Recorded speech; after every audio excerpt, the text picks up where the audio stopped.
রাহিম আসসালামু আলাইকুম। শ্রীনগর সরকারি কলেজের একাদশ শ্রেণী বিজ্ঞান শাখার ছাত্রদেরকে উচ্চতর গণিত অনলাইন ক্লাসে স্বাগত জানাচ্ছি। আমি মোহাম্মদ আশিক মাসুদ, সহকারী অধ্যাপক, গণিত, শ্রীনগর সরকারি কলেজ। আমরা তোমাদের সরলরেখার বিভিন্ন সমীকরণ নিয়ে আলোচনা করেছি গত কয়েকটি ক্লাসে। আজকে তারই ধারাবাহিকতায় কতগুলি সমস্যার সমাধান করার চেষ্টা করব। দেখো, বোর্ডে একটি অঙ্ক উল্লেখ করা আছে যে এ এইচ কে বিন্দুটি, একটি বিন্দুর স্থানাঙ্ক হচ্ছে এইচ কে এবং তার বিন্দুটির নাম হচ্ছে এ, 6x - y = 1 এই রেখার উপর অবস্থিত, এবং বি কে এইচ অপর একটা বিন্দু বি কে এইচ, যেটা নাম হচ্ছে বি এবং স্থানাঙ্ক হচ্ছে কে এইচ। তোমরা বিন্দুর স্থানাঙ্ক এবং বিন্দুর নাম এই দুটার ডিফারেন্স বুঝতে হবে তোমাদের। বিন্দুটি এই 2x - 5y = 5 রেখার উপর অবস্থিত। দুইটা বিন্দু দুইটা রেখার উপর অবস্থিত। এখন বলছে ওই দুইটা বিন্দুর, যে দুইটা বিন্দুর স্থানাঙ্ক দেয়া আছে বা নাম দেয়া আছে এ এবং বি, সেই দুইটা বিন্দু সংযোগ করলে যে রেখাটা পাবো সেই রেখার সমীকরণ আমাদের বের করতে বলছে। তাহলে আমরা কি করব, সলিউশনটা কিভাবে করব? তোমাদের বইয়ে অঙ্কটা করা আছে, নিজের মতো তোমরা বুঝার এটা করার চেষ্টা করো। যে যেহেতু এ এইচ কে বিন্দুটি কোন রেখার উপর অবস্থিত, 6x - y = 1 লেখা আছে, আমি এক পাশে নিয়ে আসি, -1 = 0 রেখার উপর অবস্থিত।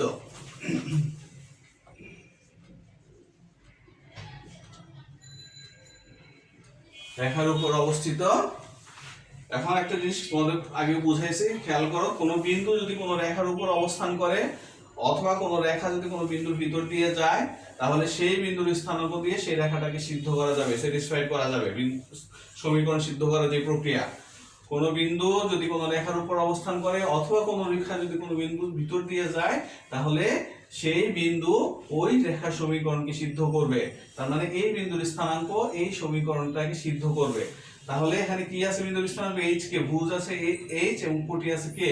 তাহলে এখানে ভুজ এবং কোটি আমরা এক্স এবং ওয়াই দ্বারা সূচিত করি, তাহলে এই এক্স এর জায়গায় আমরা এইচ বসাবো, ওয়াই এর জায়গায় আমরা কে বসাবো। সুতরাং যদি সিদ্ধ করে তাহলে কি আসতেছে, এখানে আসছে 6h - k - 1 = 0। আশা করি তোমরা বুঝতে পারছো কি করলাম। আমি আবারও বললাম, যদি কোনো রেখার উপর কোনো বিন্দু অবস্থান করে তাহলে সেই বিন্দু সেই রেখার সমীকরণকে সিদ্ধ করবে, অথবা কোনো রেখা যদি কোনো বিন্দুর ভিতর দিয়ে যায়, একই কথা, বিন্দুর ভিতর দিয়ে যাওয়া মানে ওই বিন্দুটা ওই রেখার উপর অবস্থান করতেছে। একইভাবে আবার কোন বিন্দুটি, বি কে এইচ, এই যে দ্বিতীয় যে বিন্দুটি প্রশ্নের মধ্যে তোমরা দেখো, এই বিন্দুটি কোন রেখার উপর অবস্থিত, এই বিন্দুটি অবস্থান করতেছে তোমাদের 2x - 5y - 5 = 0 রেখার উপর অবস্থান করতেছে, রেখার উপর অবস্থিত। সুতরাং এখান থেকে আমরা সিদ্ধ করলে কি আসবে, তাহলে এই কে এইচ দিয়ে এই রেখাটা সিদ্ধ হবে, তাহলে 2k আসবে, -5h আসবে, -5 = 0।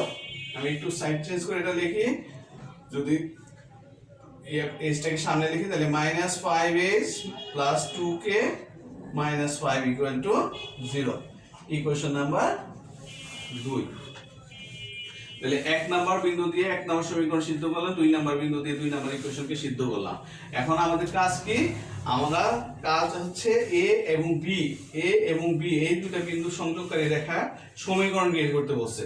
তাহলে এই দুটো বিন্দু সংযোগকারী রেখা সমীকরণ বের করতে হলে আমাদের এই বিন্দুর স্থানাঙ্ক বের করতে হবে। এখানে স্থানাঙ্ক দেয়া আছে কি, এইচ কে, দুইটা অ্যালফাবেট দেয়া আছে, প্রতীক দেয়া আছে, এখানে সংখ্যা আনতে হবে। তাহলে এখন আমাদের কাজ হচ্ছে এই 1 নাম্বার এবং এই 2 নাম্বার সমীকরণকে সমাধান করে এইচ এবং কে এর মান বের করা। এই 1 এবং 2 কে সমাধান করার যে প্রক্রিয়া পারো, এইচ এবং কে এর মান বের করতে হবে। তোমরা কি বলে বজ্রগুণন পদ্ধতিতে পারো, অথবা দুইটা সমীকরণ দেখো না, একটা এইচ অথবা কে কে একটা ইকুয়েশনের সাথে আরেকটা ইকুয়েশন এইচ অথবা কে এর সাথে মিলে যোগ বিয়োগ করে তুমি এইচ এবং কে এর মান বের করবে। যেভাবে পারো এইচ এবং কে এর মান বের করবে। আমরা যদি বজ্রগুণন পদ্ধতিতে করি, তাহলে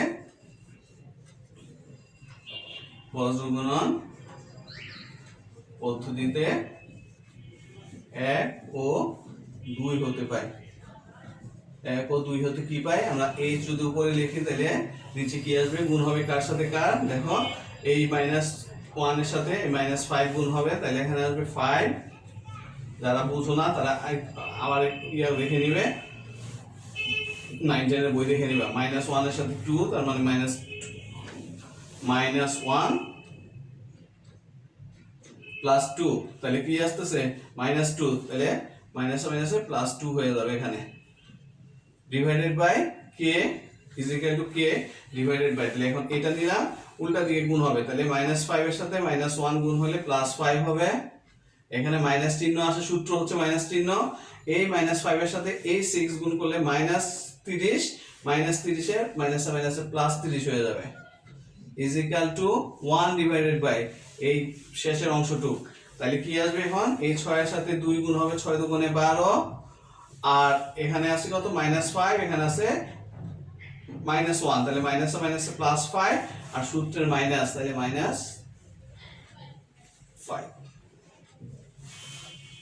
তাহলে এখান থেকে আমরা কি লিখতে পারি এখান থেকে আমরা লিখতে পারি h/7 is equal to k/35 is equal to 1/7 তাহলে এখান থেকে আমি যদি মানগুলি বের করি তোমরা খেয়াল করো h/7 is equal to আমরা কি লিখতে পারি 1/7 সবাই সবার সাথে সমান তাহলে h/7 equal to 1/7 লেখা যায় সুতরাং h is equal to লেখা যায় 7/7 is equal to 1 কোনাগুলি যদি ইয়া করি আবার k/35 is equal to 1/7 এখান থেকে আমরা লিখতে পারি k is equal to 35/7 is equal to 5 7 35 তাহলে আমরা h এর মান পাইলাম কত 1 আর k এর মান পাইলাম 5 তাহলে এই বিন্দুর স্থানাঙ্ক কত হবে h এর মান 1 k এর মান 5 1 5 আর b বিন্দুর স্থানাঙ্ক কত হবে b বিন্দুর স্থানাঙ্ক হবে k এর মান 5 h এর মান 1 একটা হচ্ছে 1 5 এই বিন্দুর স্থানাঙ্ক আর b বিন্দুর স্থানাঙ্ক হচ্ছে 5 1 আশা করি তোমরা বুঝতে পারছো আমরা কি করলাম প্রথমে এই বিন্দুর স্থানাঙ্ক দিয়ে দুইটা সমীকরণ সিদ্ধ করলাম এখন দুইটা সমীকরণ সিদ্ধ করার পর যে সমীকরণটা আসলো সেখান থেকে আমি h এবং k এর মান বের করলাম আমি এটুকু মুছে দেই নাহলে আমরা আগাতে পারছি না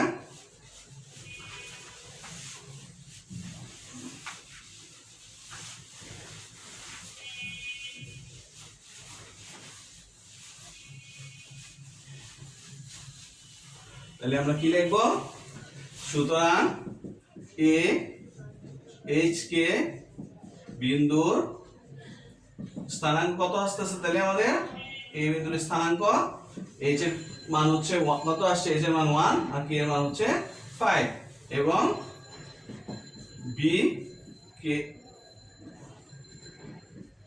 h বিন্দুর স্থানাঙ্ক কত আসছে 5 এবং 1 k এর মান 5 1 এখন দেখো এই ab রেখার সমীকরণ আমাদেরকে বের করতে বলছে এখন আমরা কি জানি আমরা জানি যে দুটি বিন্দু গামী সরলরেখার সমীকরণ কি সেই সমীকরণ তোমাদের আমরা আগের ক্লাসে আমি তোমাদের বলছি এতদিন আমরা যে সমীকরণগুলি আলোচনা করেছি সূত্রগুলি আলোচনা করছি তার এখানে প্রয়োগ করব আমরা এখানে প্রয়োগ করতেছি সেই অঙ্কগুলি সেই সমীকরণগুলি তাহলে এখানে দুটি বিন্দু x1 y1 এবং x2 y2 এই দুটো বিন্দুগামী সরলরেখার সমীকরণ কি ছিল x - x1 divided by x1 - x2 is equal to y minus y1 divided by y1 minus y2 তাহলে সুতরাং AB রেখার সমীকরণ AB রেখার সমীকরণ কি হবে AB রেখার সমীকরণ হচ্ছে এই সূত্র যদি আমরা প্রয়োগ করি x minus x1 x1 কোনটা এই যে এটা 1 divided by x1 minus x2 তাহলে 1 minus 5 is equal to y minus y1 y minus y এই x এবং y হচ্ছে সূত্র y minus y1 y1 মানে প্রথম কোটি যেটা 5 divided by প্রথম কোটি থেকে দ্বিতীয় কোটি বিয়োগ 1 তাহলে এখানে কি আসছে x minus 1 divided by minus 4 is equal to y minus 5 divided by শুধু 4 তাহলে এখান থেকে 4 4 কাটা চলে যায় এখানে থেকে -1 একটা থাকে ঠিক আছে তাহলে আমরা যদি কোণা করে গুণ করে দেই -1 দিয়ে এই পাশে তাহলে এখানে আসে x - 1 - y + 5 এই 4 এবং 4 কাটা গেল এলি মনে মুখে মুখে মনে মনে করে ফেলবে কেটে দেখানোর কিছু নাই এখানে তাহলে এখানে আসছে x - y এই পাশে আসলে -1 - 5 = 0 বা x + y - 6 = 0 তাহলে AB রেখার সমীকরণ বের করতে বলছে। AB রেখার সমীকরণ হচ্ছে x + y - 6 = 0। এই হচ্ছে অ্যানসার। আমাদের প্রবলেমটা কি ছিল, যে একটা বিন্দু A যার স্থানাঙ্ক দেয়া ছিল h কে এই রেখার উপর অবস্থিত এবং B কে h এই রেখার উপর অবস্থিত, বলছে যে এই বিন্দু দুইটা কি করতেছে, এই বিন্দু দুইটার সংযোগকারী রেখার সমীকরণ বের করতে বলছে। তাইলে আমরা কি করছি, এই বিন্দু দিয়ে সমীকরণকে সিদ্ধ করছি আর B কে h বিন্দু দিয়ে এই বিন্দু সমীকরণকে সিদ্ধ করছি। সিদ্ধ করার পরে যে দুইটা সমীকরণ আছে তার সমাধান করে আমি h এবং k এর মান বের করছি। h এর মান আসছে 1, k এর মান আসছে 5। তাহলে a বিন্দুর স্থানাঙ্ক হচ্ছে 1 5, এবং b বিন্দুর স্থানাঙ্ক হচ্ছে উল্টাটা 5 1। আর দুইটা বিন্দু এখন AB রেখার সমীকরণ, তাহলে a বিন্দুর স্থানাঙ্ক এটা, b বিন্দুর স্থানাঙ্ক এটা, তাহলে দুটি বিন্দুগামী সরলরেখার সমীকরণ হচ্ছে এটা। সূত্র আমাদের x - x1 / x1 - x2, সেই সূত্র আমরা প্রয়োগ করলাম, আমাদের উত্তর এসে পড়ছে। খুব সিম্পল জিনিস, তোমরা একটু খেয়াল করলেই বুঝতে পারবে। খুব বেশি মাথা ফাটে তো এরকম কোনো ঘটনা নাই, এই একটু খেয়াল করলেই তোমরা অঙ্ক বুঝতে পারবে আশা করি। আচ্ছা, আমরা তাহলে পরবর্তীতে অঙ্কতে যাই।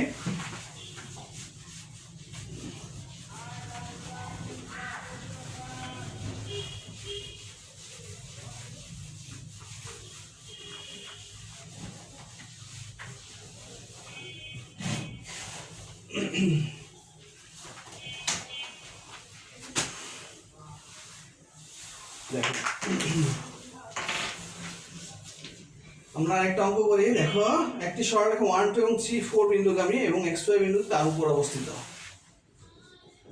একটি সরল রেখা কত বিন্দু বলতেছে, 1 2 এবং 3 4 বিন্দুগামী, 1 2 ও 3 4 বিন্দুগামী। তারপর কি বলছে, এবং xy বিন্দুটি তার উপর অবস্থিত, এবং xy বিন্দুটি তার উপর অবস্থিত। ওই রেখার সমীকরণটি বের করতে বলছে। রেখাটির সমীকরণ নির্ণয় করো। খেয়াল করো কি বলছে, একটি রেখা 1 2 এবং 3 4 বিন্দু দিয়ে যায়। একটি রেখা কি যায়, 1 2, এই ধরো এই জায়গায় আমি যদি ছবি আঁকি, 1 2, এই 1 আর এই হচ্ছে 2, তাহলে এই বিন্দু, আর একটা হচ্ছে 3 4, 2 3 আর 4 হচ্ছে এই জায়গায়, তাহলে এই বিন্দু। তাহলে একটা রেখা এই বিন্দু দিয়ে যাচ্ছে, 1 2 এবং 3 4 বিন্দু দিয়ে যাচ্ছে, এবং তার উপর আরেকটা বিন্দু কি আছে, xy। সেই রেখার উপর আরেকটা বিন্দু কি আছে, xy। এই রেখার সমীকরণ আমাদের বের করতে বলছে। ছবি আঁকার খুব একটা দরকার নাই, আমরা এমনি করতে পারবো অঙ্ক। তাহলে এটা সলিউশন আমরা কিভাবে করব, সেই আগের অঙ্কটার মতো কিছু মিল আছে। দেখো, দুইটা বিন্দু দেয়া আছে, দুইটা বিন্দুগামী সরলরেখার সমীকরণ। তাহলে 1 2 এবং 3 4 বিন্দুগামী সরলরেখা, তোমাদের সমীকরণ নির্ণয় করতে বলে নাই, বলছে যে দেখাও সমীকরণটি এত। এখানে কোশ্চেনটা দেয়া আছে যে দেখাও সমীকরণটি এত। দেখাও সরলরেখার সমীকরণ, রেখার সমীকরণ কত, দেখো সরলরেখার সমীকরণ হচ্ছে x - y + 1 = 0, x - y + 1 = 0। এইটা আমাদের দেখাইতে বলছে যে একটি বিন্দু এত এবং এত বিন্দু দিয়ে যায়, এবং তার উপর আরেকটি বিন্দু xy যদি হয়, তাহলে সেই রেখার সমীকরণ হচ্ছে এটাই।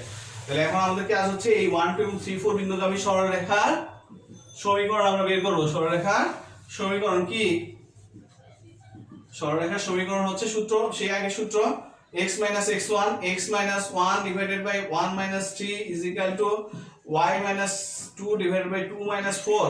যাদের সূত্র মনে নাই, বুঝবো হয়তো খেয়াল করবে যে কি কোথায় কি লিখছে, সেই আগের সূত্র আমি আবারও পাশে লিখে দিচ্ছি, x - x1 / x1 - x2 = y - y1 / y1 - y2।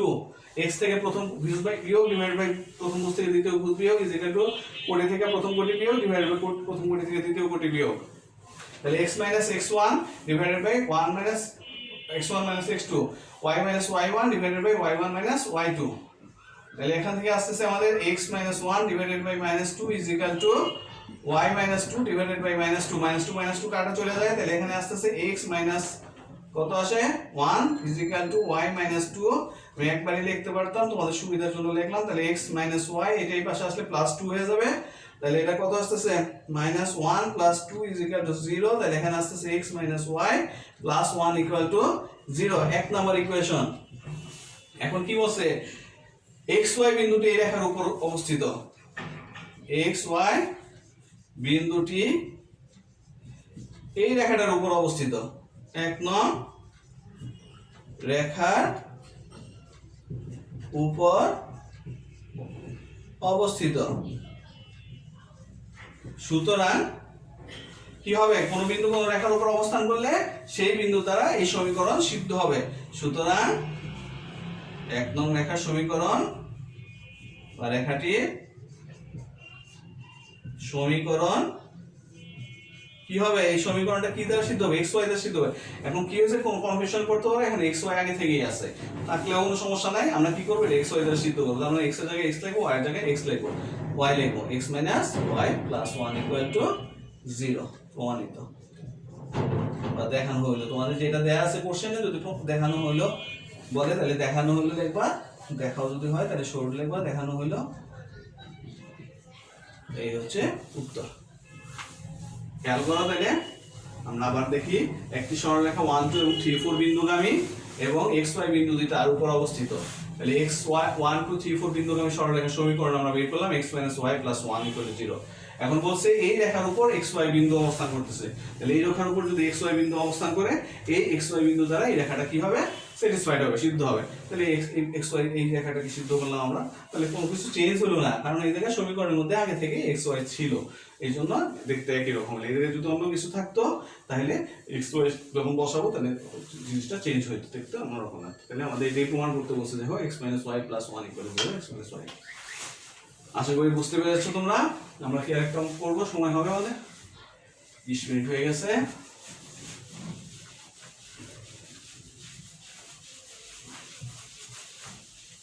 দেখি আরেকটা অঙ্ক করানো যায় কিনা। আমরা সঞ্চার প্রথমে একটা অঙ্ক করি, ছোট একটা অঙ্ক করার চেষ্টা করি, সময় করতে পারি আমরা। দেখো x cos alpha plus y sin alpha is equal to p।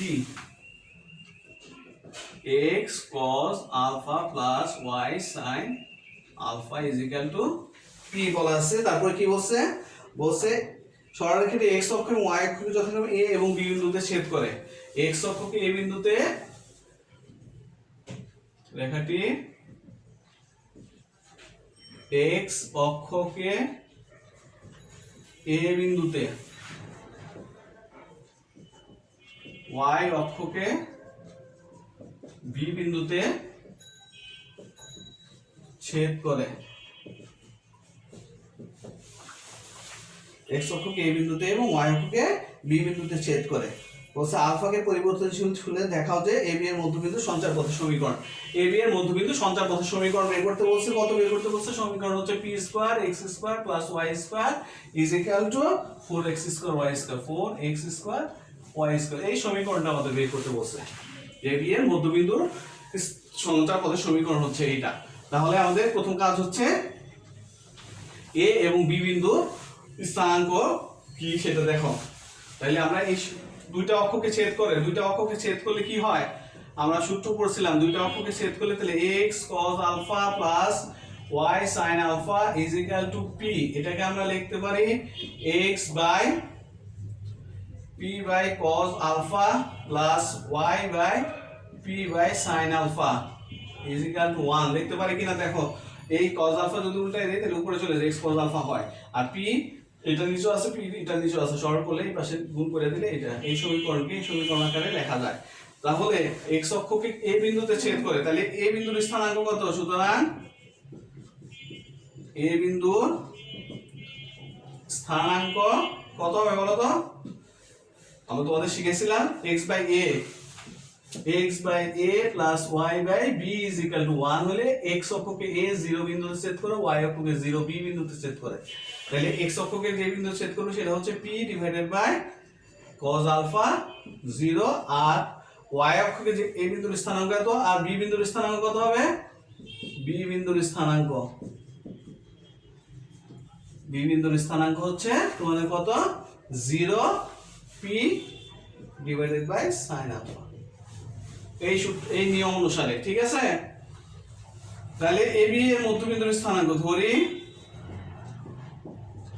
A B এর মধ্যবিন্দুর স্থানাঙ্ক আমি ধরে নিলাম কত এক্স ওয়াই। মধ্যবিন্দুর স্থানাঙ্ক আমি ধরে নিলাম small x small Y. A B এর এই এ বিন্দু এবং এ বি বিন্দু দুটাকে যোগ করে যে রেখা পাবো তার মধ্যবিন্দুর স্থানাঙ্ক হচ্ছে এক্স ওয়াই। সুতরাং x ইজিক্যাল টু কি হবে, মধ্যবিন্দুর স্থানাঙ্ক বের করার সূত্র কি, ভুজ দুইটার যোগফল ডিভাইডেড বাই কোটি দুইটার যোগফল। তাহলে এখানে ভুজ হচ্ছে p cos alpha plus 0, p divided by cos alpha plus 0 divided by 2, আর y ইকুয়াল টু কত, কোটি দুইটার যোগফল 0 plus p divided by sin alpha divided by 2। তাহলে x ইজিক্যাল টু আমাদের এখানে আসছে p divided by 2 cos alpha, আর y ইজিক্যাল টু আমাদের আসছে p divided by 2 sin alpha. খেয়াল করো, দুটো বিন্দু মধ্যবিন্দুর স্থানাঙ্ক বের করার সূত্র হচ্ছে ভুজ দ্বয়ের যোগফল ডিভাইডেড বাই 2। তাহলে ভুজ হচ্ছে p cos আলফা আর এটা ভুজ হচ্ছে 0। তাহলে p cos alpha p by cos alpha plus 0 by 2, আর এটা হচ্ছে কোটি হচ্ছে 0 আর এটা হচ্ছে p by sin alpha by sin alpha দুটো ডিভাইডেড বাই 2। তাহলে মধ্যবিন্দুর স্থানাঙ্ক আমি দুটো পাইলাম এরকম। আমি এখন উপরে একটু মুছি, তাহলে আমরা আগাতে পারতেছি না। তাহলে দেখো আমরা একটা সূত্র জানি কি, এখান থেকে আমরা একটু লাইন লিখে নেই। এখান থেকে আমরা cos আলফা ইকুয়াল টু কি লিখতে পারি, cos alpha equal to p by 2x লিখতে পারি। আর এখান থেকে sin আলফা ইকুয়াল টু আমরা কি লিখতে পারি, sin alpha is equal to আমরা লিখতে পারি p বাই 2y। আমরা জানি কি, দেখো sin square of alpha plus cos square of alpha is equal to 1। আমরা জানি, লিখে নিবা, আমরা জানি, ঠিক আছে? আমরা জানি এত। এখন তাহলে আমরা এখানে মান যদি বসাই দেই, তাহলে sin আলফা মান হচ্ছে p বাই 2 আলফা, তাহলে p by 2y whole square plus p by 2x whole square is equal to 1। এখন এটাকে সমাধান করলেই, যোগ বিয়োগ করলেই তোমাদের কাঙ্ক্ষিত যে সমীকরণটা আছে সেটা এসে পড়বে। তাহলে আমরা এখন দেখো কি আসতেছে, p square divided by 4y square plus p square divided by 4x square is equal to কত 1। এখান থেকে আমরা p স্কয়ার বাই 4 যদি কমন নিই, তাহলে এখানে আসতেছে x স্কয়ার y স্কয়ার, তাহলে এখানে আসতেছে x square plus y square. আমরা যদি ইয়া করি, লসাগু করি, তাহলে এটা আসতেছে। তাহলে এখন যদি আমরা এটা সাইজ একটু ঠিক করে লিখি, তাহলে এখানে কি আসতেছে, p square x square p square x square plus y square is equal two এই 4 x স্কয়ার y স্কয়ার হরে আছে, এই পাশে আসলে এটা লবে উঠে যাবে, x square plus y square. প্রমাণিত। এটা কি বলছে আমাদের সমীকরণ, কিন্তু দেখাও, এটাও দেখাইতে বলছে। তাহলে আমি প্রমাণিত লিখবো না, আমরা এখানে লিখবো শর্ট। তাহলে সঞ্চার পথের সমীকরণ কত আসছে, p স্কয়ার, এই যে দেখো x square plus y square is equal to 4 square x square y square. আশা করি তোমরা বুঝতে পারছো। আমরা এই সমীকরণটা x by a plus y by b এই ফর্মে ভাঙছি। ভাঙলে আমাদের কি আসছে, এই বিন্দুর স্থানাঙ্ক দেয়া আছে, x অক্ষকে যে বিন্দুতে ছেদ করছে, তাহলে ভুজ কমা 0, আর বিন্দু y অক্ষকে যে বিন্দুতে যে ছেদ করবে সেটা হচ্ছে কোটি কমা 0 কমা কোটি y অক্ষকে যে বিন্দু ছেদ করবে। তাহলে সেই দুটো বিন্দুর সংযোগকারী রেখার মূল বিন্দুর স্থানাঙ্ক আমরা বের করছি, ভুজ দ্বারা যোগফল ডিভাইডেড বাই 2 আর কোটি দ্বারা যোগফল ডিভাইডেড বাই 2। তাহলে মূল বিন্দুর স্থানাঙ্ক আসছে, মূল বিন্দুর স্থানাঙ্ক আমরা x y ধরে নিছি। তাহলে x এর সমান যেটা আসছে সেটা, আর y সমান যেটা আসছে সেটা সমীকরণ সমাধান করে আমরা এটা আসছে। আশা করি বুঝতে পারছো। তোমরা বাসায় নিজেরা প্র্যাকটিস করবে। ক্লাসে, অনলাইন ক্লাসে খুব বেশি অঙ্ক করে আগানো একটা কঠিন ব্যাপার। আমরা পরবর্তীতে আরো দুই একটা অঙ্ক করবো এই চ্যাপ্টারে। সেই পর্যন্ত তোমরা সবাই ভালো থাকো। ধন্যবাদ সকলকে। আসসালামু আলাইকুম।